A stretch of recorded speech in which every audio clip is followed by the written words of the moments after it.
Functions in Python.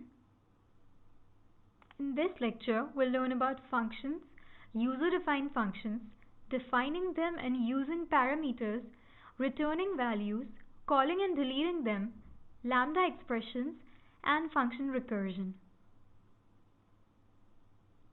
A function is a set of statements in a certain order. We can give it a name by which to access at any point in time later. Not only do they introduce modularity by breaking the code into parts, they help with code reusability.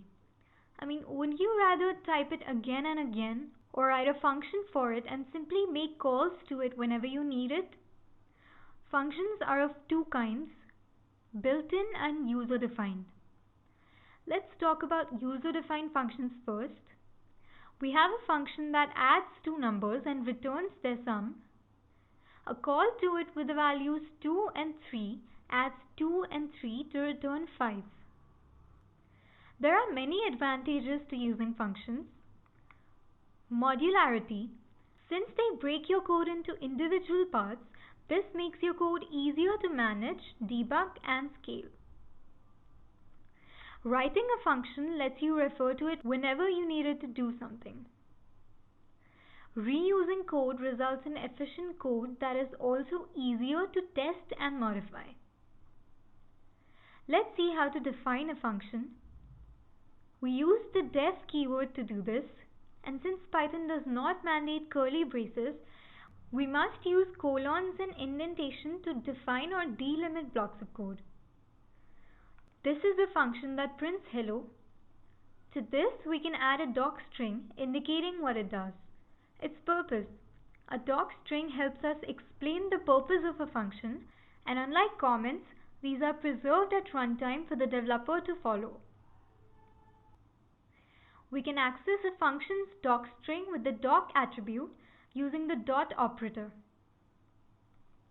This gives us the docstring while also preserving the formatting of new lines and tabs.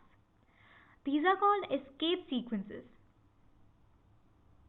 A function may also take in values to operate on. This one takes in two integers and prints their sum, then prints done. When in a block of code there are multiple statements, we indent them equally. If you don't know what to do with a function yet, you can use the pass statement to avoid running into a syntax error. Just like variables, there are some rules to naming functions. You know these names are called identifiers. The name can begin with a capital A to Z, or a small a to Z, or even an underscore. The rest may contain one or more of any of these, or even digits. Thirdly, a function's name cannot be a reserved keyword in Python. Let's take some examples. This is a valid identifier. This, not, since it cannot begin with a number.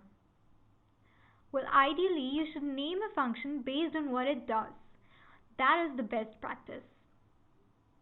So what are parameters? A function may take any number of values to operate on, or it may take none.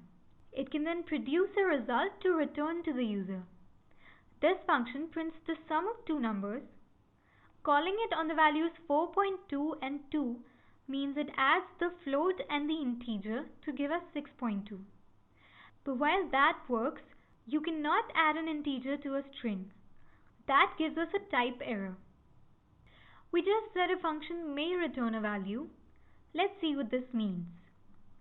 This one compares two values and returns their sum if the first is greater than the second. It then prints, what about me? But if num1 is greater than num2 and it returns their sum, then the function has already exhausted and it doesn't reach this print statement. Let's call this function on the values 3 and 2. This gives us 5. 2 and 3. Since 2 is not greater than 3, this prints, what about me? Calling a function to do something for you is simple. Use parentheses. This calls a function with no arguments. This calls another with two arguments 2 and 3. When defining a function, we call these values parameters. But when calling a function, we call these arguments. Strangely or not, we can also delete functions with the del keyword. This function prints the string 7, then we delete it. If we call it again, it raises a name error since the function func7 no longer exists, so it can't find it. Naming a function lets us refer to it later, but there may be times when you don't want to name it, like when you only need to call it once or when the function only contains one line of code. This is the syntax for it: lambda, keywords, and expression. This is a lambda. It prints 729. The values 3 and 4 get into the variables a and b. Putting these values in the expression a to the power of b plus 2 gives us the value 729. Finally, a function can also call itself. This function returns the factorial of a number.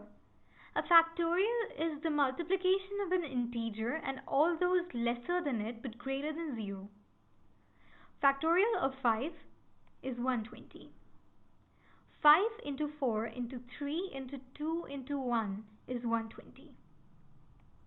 That of 1 is 1. Of 2 it is 2. Of 3 it is 6. 3 into 2 into 1 is 6. This was an introduction to functions. Keep learning to find out about the cool things we can do with these.